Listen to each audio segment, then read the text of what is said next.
Militer Rusia dalam 24 jam terakhir merebut 2 wilayah lagi di Donetsk, Ukraina Timur. Selama 2024, Rusia gencar merebut wilayah-wilayah Ukraina di timur, bahkan terus maju meski pasukan Kiev melancarkan serangan lintas perbatasan di Kursk. Kementerian Pertahanan Rusia melalui Telegram mengatakan, pasukannya membebaskan permukiman di Gostre dan Grigorovka. Gostre adalah desa kecil yang terletak 30 km di sebelah barat kota Donetsk, ibu kota wilayah yang diklaim dianeksasi oleh Moskwa. Sementara itu, Grigorovka dekat dengan kota Chasiv Yar di puncak bukit yang merupakan target utama Rusia lainnya. Koresponden militer juga melaporkan bahwa Ukraina menghadapi situasi genting di Vuhledar, bekas kota tambang batu bara di selatan wilayah Donetsk. Pertempuran sengit antara Rusia dan Ukraina sedang berlangsung di sana. Sangat mungkin pasukan Rusia kini mengancam kota itu dari 3 sisi, kata unit intelijen pertahanan Inggris pada Rabu, dikutip dari kantor berita AFP. Institute for the Study of War pada Selasa berpendapat, terbitnya Vuhledar kemungkinan tidak akan memberi pasukan Rusia keunggulan operasional tertentu untuk operasi ofensif lebih lanjut. Adapun staf umum Ukraina belum mengomentari situasi di kota itu. Brigade Ukraina yang menguasai Vuhledar dan unit komando lebih besar yang bertempur di sana juga menolak berkomentar. Dalam pernyataan resmi militer Rusia, disebutkan kelompok pasukan Yuk membebaskan Ostroye dan Grigorovka di Republik Rakyat Donetsk. Selain itu, pasukan Rusia menggempur formasi Brigade Mekanis ke-24, ke-54 dari AFU, dan Brigade Pertahanan Teritorial ke-119 di dekat Nikolayevka, Konstantinovka, dan Kurahovo, Republik Rakyat Donetsk. Kerugian Ukraina mencapai 835 tentara, 7 kendaraan bermotor, sebuah howitzer FH-70 155 mm buatan Inggris, 2 meriam D-20 152 mm, sebuah howitzer D-30 122 mm, sebuah stasiun Yuan Kalven, serta persenjataan berikut yang diproduksi di AS, 2 howitzer M777 155 mm, sebuah howitzer M114 155 mm, sebuah meriam M119 105 mm, dan 1 radar anti baterai AN-TPK-50. 7 depot amunisi hancur.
Angkatan bersenjata Rusia melancarkan serangan rudal jelajah Kinsal ke ibu kota Kiev, Ukraina 26 September dini hari.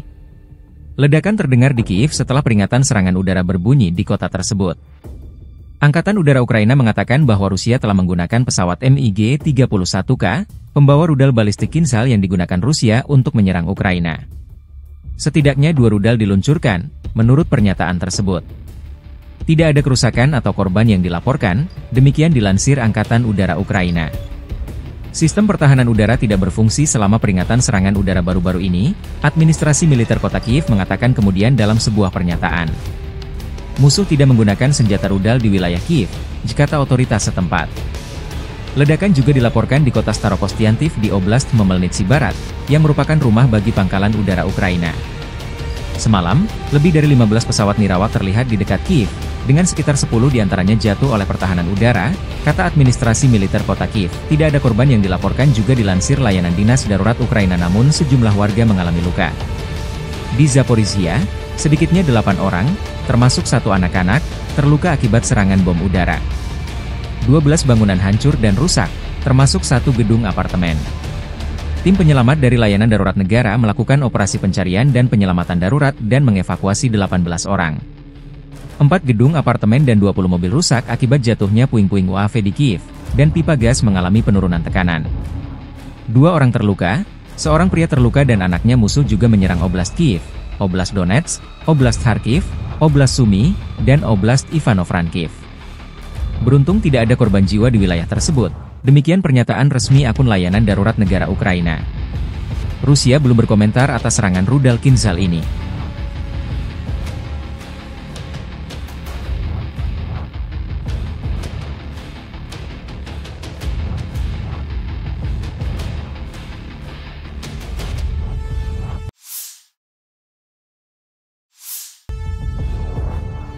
Amerika Serikat mengesahkan paket bantuan militer baru untuk Ukraina senilai $375 juta atau setara 5,675 triliun rupiah, demikian dilansir Gedung Putih 25 September. Bantuan tersebut meliputi senjata udara ke darat, amunisi untuk sistem roket, kendaraan lapis baja, dan senjata anti-tank. Bantuan tersebut disahkan melalui Otoritas Penarikan Pasukan Presiden, PADA, yang secara resmi disahkan oleh Presiden Amerika Serikat Joe Biden pada 25 September. Sebelum pengumuman tersebut, Biden menjanjikan dukungan berkelanjutan kepada Kiev dalam deklarasi bersama dukungan untuk pemulihan dan rekonstruksi Ukraina. Menurut Departemen Pertahanan Amerika Serikat, paket terbaru tersebut mencakup amunisi untuk sistem roket artileri mobilitas tinggi, HIMARS, amunisi artileri 155 mm dan 105 mm, rudal yang diluncurkan dari tabung, dilacak secara optik, dipandu oleh kawat, TOW, sistem anti-tank Javelin dan ED-4. Kendaraan lapis baja M1117, senjata ringan, kapal patroli, dan peralatan lainnya. Paket tersebut dilaporkan menandai pertama kalinya Amerika mengirim Ukraina bom luncur jarak menengah yang dikenal sebagai Giant Standoff Weapon, JOW, yang dapat diluncurkan dari jet tempur F-16. Amerika diperkirakan akan mengumumkan bantuan militer tambahan untuk Ukraina, senilai lebih dari $8 miliar, selama kunjungan Presiden Volodymyr Zelensky ke Gedung Putih pada 26 September, demikian dilansir Reuters. Biden juga mengatakan pada 26 September bahwa ia akan mengumumkan serangkaian tindakan untuk mempercepat dukungan bagi militer Ukraina selama kunjungan Zelensky. Paket senilai $375 juta tersebut merupakan bantuan keamanan tahap ke-66 yang telah dikirim pemerintahan Biden ke Ukraina dari inventaris Amerika Serikat sejak Agustus 2021.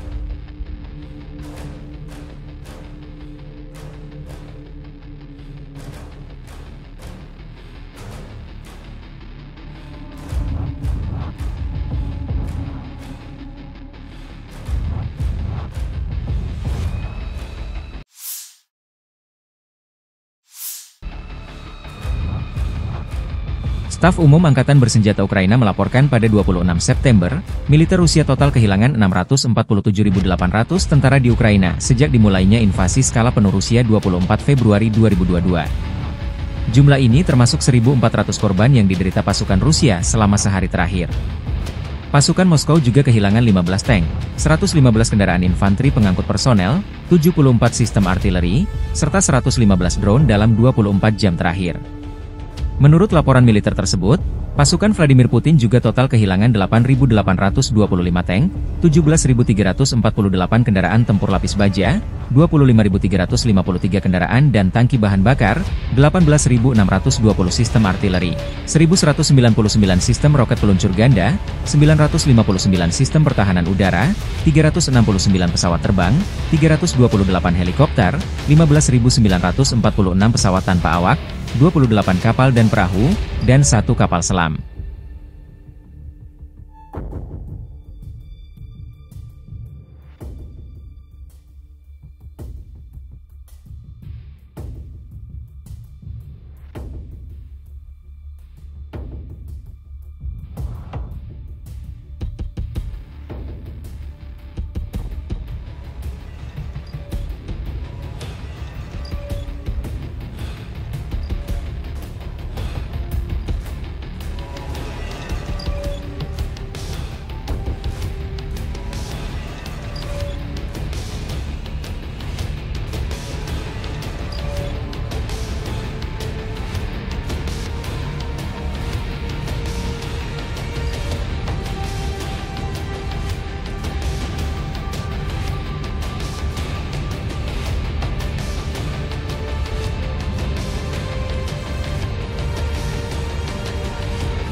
deteksi dan serang. Demikian keterangan video militer Rusia mengenai rekaman pilot pesawat nirawak pengintai UAV dan FPV dari unit udara. Sever Group of Forces tengah mempersiapkan dan beroperasi bersama untuk menghentikan upaya angkatan bersenjata Ukraina menerobos dan mengevakuasi perangkat keras yang terbakar di distrik Glushkovsky, wilayah Kursk. Prajurit unit udara mendeteksi musuh tepat waktu dan bereaksi cepat. Dengan demikian, unit Rusia berhasil mendeteksi dan menetralkan material buatan barat milik AFU, militan Kiev dengan APC musuh yang rusak. Selain itu, musuh kehilangan kendaraan evakuasi beroda pada sasis truk yang tiba untuk menyelamatkan material musuh yang terlibat. Selain itu, pilot UAV menabrak heksakopter Baba Yaga milik Ukraina, yang sedang mengirimkan pasokan makanan ke unit AFU di garis depan, dan mengembalikan quadcopter miliknya ke pangkalan.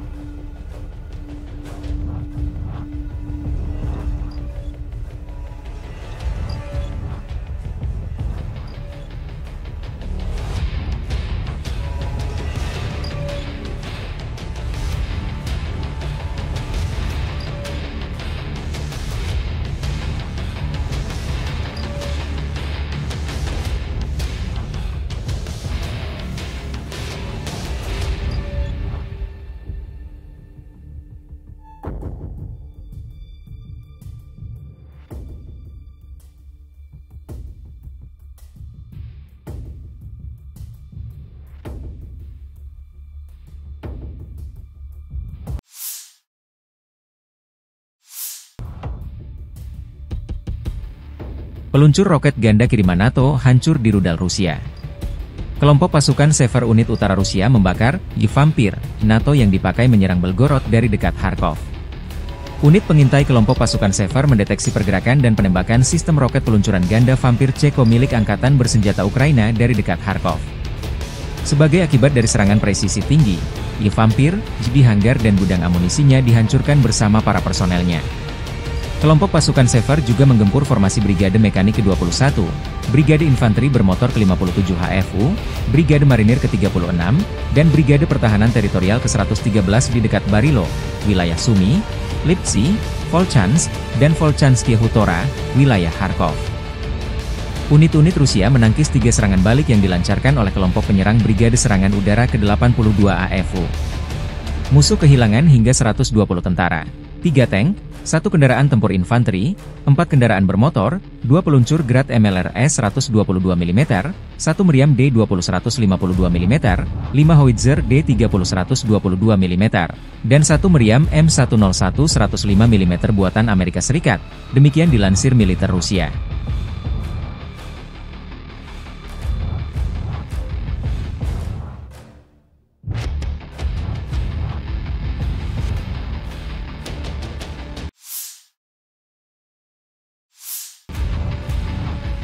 Pertempuran sengit kubu Rusia dan Ukraina berlangung di arah Ugledar. Brigade ke-57 Angkatan Bersenjata Rusia memutus pasokan Ukraina, menghancurkan peralatan di jalan raya. Di arah Donetsk Selatan, tentara Timur Jauh mengidentifikasi peralatan Angkatan Bersenjata Ukraina dan menghancurkannya dengan drone serang. Rekaman lain, menunjukkan hasil kerja kelompok UAV Batalion 3 hanya dalam beberapa hari. Penerbangan taktis operasional, kendaraan udara tak berawak, pasukan rudal dan artileri dari kelompok pasukan Rusia menyerang pusat komunikasi radio Angkatan Bersenjata Ukraina, bengkel yang memproduksi UAV, dan depot UAV, serta kelompok tenaga kerja dan material musuh di 153 wilayah.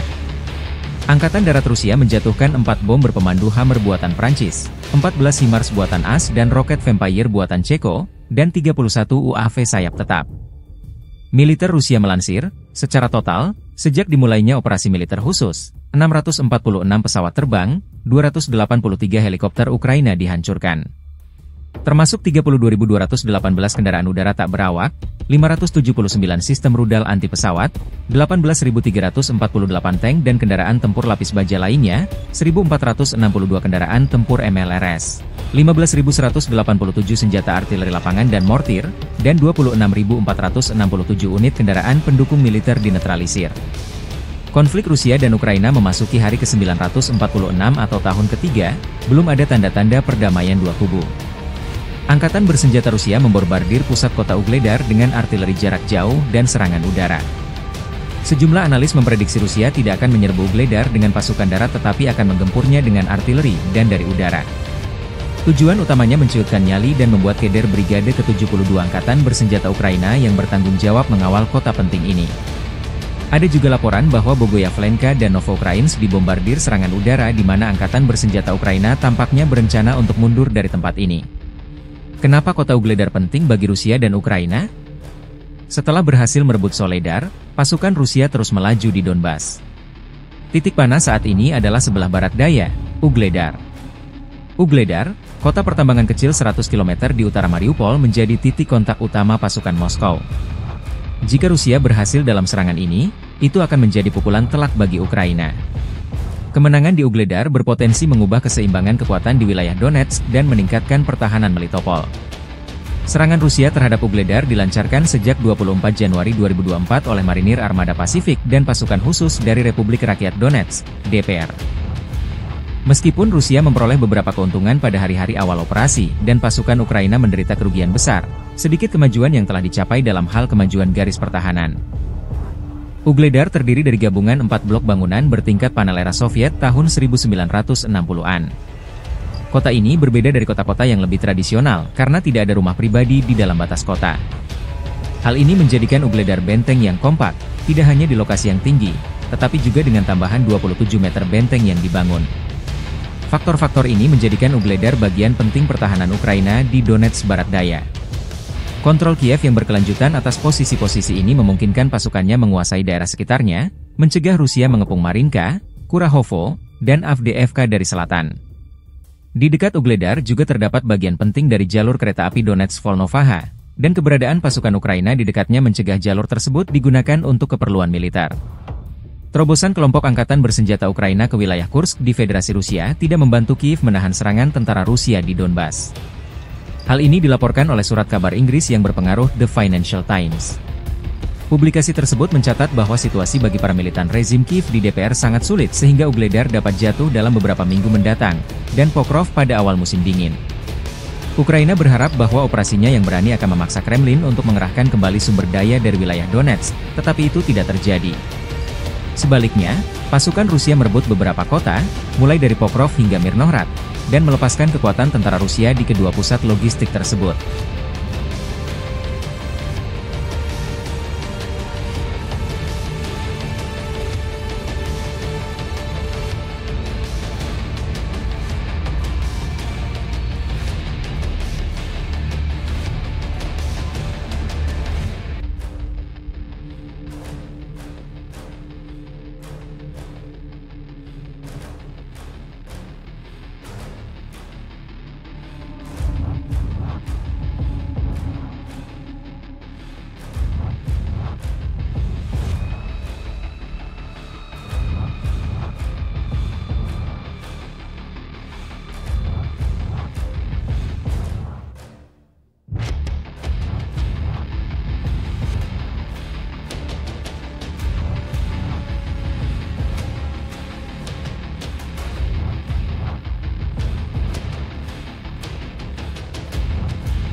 Thank you so much, dear President Biden, dear leaders, dear our friends.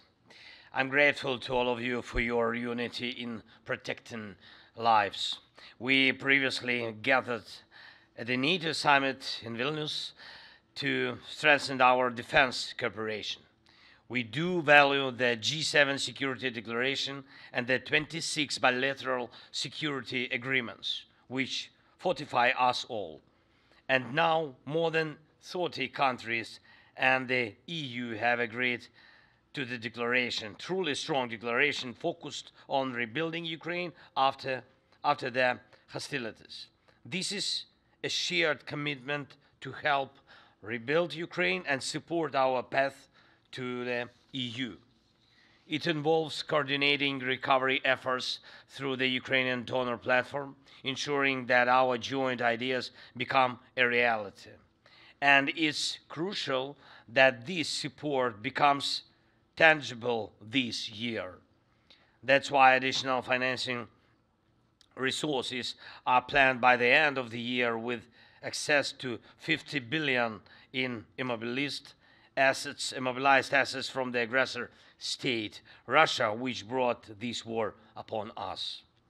This reflects our shared vision of life. We protect people, and we ensure that people have the opportunities to live. And it is absolutely justified that those who help us with and now will be the first to benefit together with Ukraine from the large-scale reconstruction. Security and prosperity are tightly intertwined, and one cannot exist without the other. Sadly, throughout history, wars have too often shattered the destinies of generations, lasting a few years, but poisoning lives for decades. Together we can prevent this now. We must not leave behind ruins that would spread resentment and bitterness after this war. This task can only be achieved together. After the devastating Second World War, the Allies launched the Marshall Plan, which gave peace the strength to become truly lasting. And today we are laying the foundation for a similar architecture of recovery, one that will promote peace for Ukraine and all of Europe and the general welfare. I thank President Biden and all you, France and Italian Prime Minister Giorgia Meloni, for their supporting in organizing today's meeting and for their unwavering leadership in protecting our lives. Thank you all, my friends, and I am confident life will prevail. Thank you. Slava Ukraini! Подразделения группировки войск «Север» нанесли поражение формированием 21-й механизированной, 57-й мотопехотной бригады, 36-й бригады морской пехоты и 113-й бригады территориальной обороны в районах Барила, Липцев, Волчанска и Волчанских хуторов. Отразили 3 контратаки штурмовых групп 82-й десантно-штурмовой бригады Вооруженных сил Украины. Противник потерял до 120 военнослужащих, 3 танка, боевую машину пехоты, 4 автомобиля, 2 122-мм боевые машины и реактивные системы залпового огня «Град», 152-мм орудие Д-20, 5 122-мм гаубиц Д-30, 105-мм орудие М-101. Подразделения группировки «Запад» заняли более выгодные рубежи и позиции. Нанесли поражение живой силе и технике 14-й, 28-й, 116-й механизированных бригад, 115-й бригады территориальной обороны в районах Купинска, Богуславки, Колесниковки, Кругляковки и Лозовой. Отразили 3 контратаки штурмовых групп 66-й механизированной бригады. Потери противника составили до 390 военнослужащих, 10 автомобилей, 2 боевые машины РСЗО «Вампир», 2 гаубицы М198, самоходная артиллерийская установка АС-90 «Брейвхард», 2 гаубицы М777, орудие Д-20, гаубица Д-30, орудие М101 и орудие Л-119. Уничтожены 2 станции радиоэлектронной борьбы и 4 склада боеприпасов. В результате решительных действий подразделений южной группировки войск освобождены населенные пункты Острая и Григоровка. Нанесено поражение формированием 24-й и 54-й механизированных бригад, 119-й бригады территориальной обороны, в районах Николаевки, Константиновки, Курахова. Противник потерял до 835 военнослужащих, 7 автомобилей, 2 155-мм гаубицы М777, 155-мм гаубицы М114, FH-70, 2 152-мм орудия Д-20, 122-мм гаубицу Д-30, 105-мм орудие М119, станцию радиоэлектронной борьбы «Анклав-Н» и станцию контрбатарейной борьбы «Антипикю-50». Уничтожены 7 складов боеприпасов. Оперативно-тактическая авиация беспилотными летательными аппаратами, ракетными войсками и артиллерией группировок войск Вооруженных сил Российской Федерации нанесено поражение объекту энергетической отрасли, центру радиосвязи, цехам производства и складу беспилотных летательных аппаратов, а также скоплением живой силы и военной техники противника в 153 районах. Средствами противовоздушной обороны сбиты 4 управляемые авиационные бомбы «Хаммер», 14 реактивных снарядов «Химарс» и «Вампир», 31 беспилотный летательный аппарат самолетного типа. Подразделения группировки войск «Центр» продолжили продвижение вглубь обороны противника. Нанесли поражение живой силе и технике 23-й механизированной бригады, 116-й, 118-й бригад территориальной обороны, 12-й бригады Национальной гвардии Украины в районах Клебан-Бык, Горняка, Зарянова, Щербиновки. Отразили 10 контратак штурмовых групп 25-й воздушно-десантной, 59-й мотопехотной, 68-й егерской, 100-й, 151-й механизированных бригад ВСУ. Потери вооруженных формирований противника составили до 580 военнослужащих. Боевая бронированная машина, 4 автомобиля, 152-мм самоходная артиллерийская установка «Акация», 4 152-мм орудий Д-20, 152-мм гаубица МСТБ и 2 122-мм гаубицы Д-30. Подразделения группировки войск «Восток» улучшили положение по переднему краю, нанесли поражение формированием 33-й механизированной, 58-й мотопехотной бригад, 118-й бригады территориальной обороны в районах Новоукраинки, Зеленого поля и Золотой Нивы. Отразили 3 контратаки штурмовых групп 72-й механизированной бригады и 110-й бригады территориальной обороны. Противник потерял до 135 военнослужащих, 3 автомобиля, гаубицу ФАШ-70 и самоходную артиллерийскую установку «Цезарь». Подразделениями группировки войск «Днепр» нанесено поражение живой силе и технике 128-й десантно-штурмовой бригады, 35-й, 37-й бригад морской пехоты, 124-й бригады территориальной обороны в районах Жеребянок, Веселого, Ивановки и Херсона. Потери ВСУ составили до 30 военнослужащих, 3 автомобиля и 2 152-мм гаубицы МСТБ. Уничтожен склад боеприпасов.